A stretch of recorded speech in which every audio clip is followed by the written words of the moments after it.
آج پاکستان کی سیاست کا ان مائی اوپینین ایک بڑا تاریک دن ہے، بڑا سیاہ دن ہے۔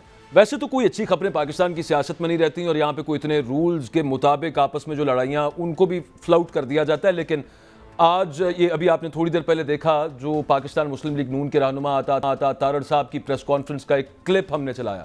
وہ کہانی آپ کو شاید پتہ ہی ہوگی، ویسے میں تھوڑا سا ریپیٹ کر دیتا ہوں کہ چیئرمین تحریک انصاف نے یہ فیصلہ کیا کہ وہ عالمی عدالت انصاف میں جائیں گے، انٹرنیشنل کورٹس میں جائیں گے، اور کس چیز کے خلاف جائیں گے؟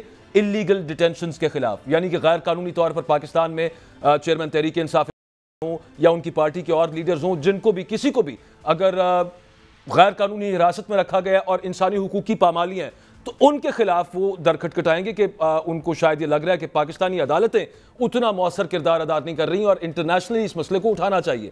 تو جو انہوں نے لا فرم ہائر کی، وہ جو وکیل صاحب ہیں اس لا فرم کے اندر، جیفری رابرٹسن ان کا نام ہے، ان کے بارے میں یہ پریس کانفرنس کے بھی تھوڑی دیر پہلے جو آپ کو دکھا رہے تھے عطا تارڑ صاحب کی، کہ انہوں نے کسی دور کے اندر ملعون سلمان رشدی کو، جو کہ توہین رسالت کا مرتکب ہوا، اس نے ریپرزینٹ کیا تھا، اس جیفری رابرٹسن نے سلمان رشدی کو، اور اسی وکیل کو اور تحریک انصاف نے کیوں ہائر کر لیا ہے۔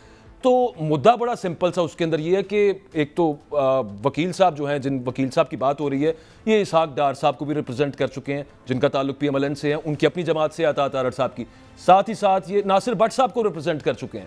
ناصر بٹ صاحب بھی نواز شریف صاحب کے بڑے قریبی ساتھی ہیں، اس کے علاوہ یہ پاکستان کے ایک میڈیا ٹائکون کو بھی ریپرزینٹ کر چکے ہیں۔ لیکن بڑی سمپل سی بات یہ ہے کہ ایک وکیل کا پیشہ ہے، وہ کسی کو بھی ریپرزینٹ کر سکتا ہے۔ مثال کے طور پہ پاکستان کے اندر یہاں پہ ابھی بہت سارے کیسز کے اندر خواجہ حارث صاحب ریپرزینٹ کر رہے تھے چیئرمین تحریک انصاف کو، خواجہ حارث صاحب اس سے پہلے نواز شریف صاحب کو بھی ریپرزینٹ کر چکے ہیں۔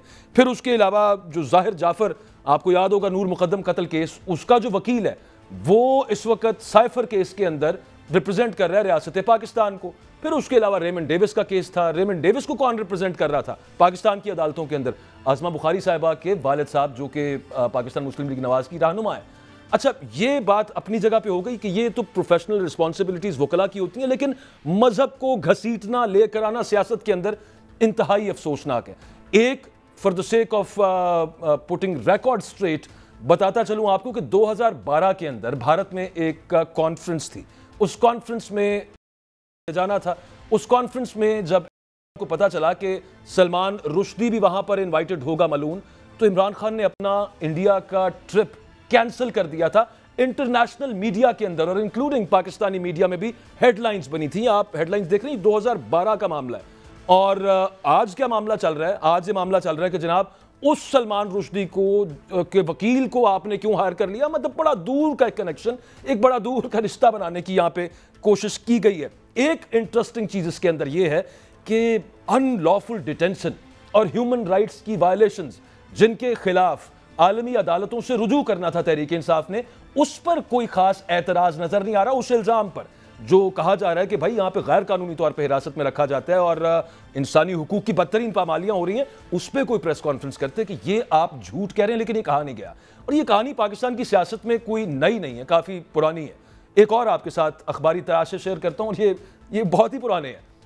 نواز شریف صاحب جس وقت آئی جے آئی میں ہوا کرتے تھے اور پھر اس کے بعد جب وہ وزیر اعلیٰ بنے، وزیر اعظم بنے، اس وقت وہ بے نظیر بھٹو شہید صاحبہ کو غدار وطن بھی قرار دے چکے ہیں، ان کو گستاخ رسول بھی قرار دے چکے، ان کو یہودی ایجنٹ بھی قرار دے چکے۔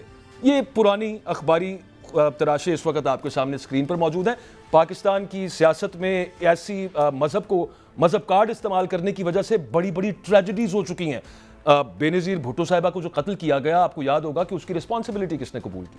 اس کی رسپانسبلٹی جناب تحریک طالبان پاکستان نے قبول کی، اور کہا گیا کہ اسلام کے ساتھ یہ بغاوت کر رہی ہیں۔ سلمان تاثیر کا معاملہ آپ کے سامنے ہے۔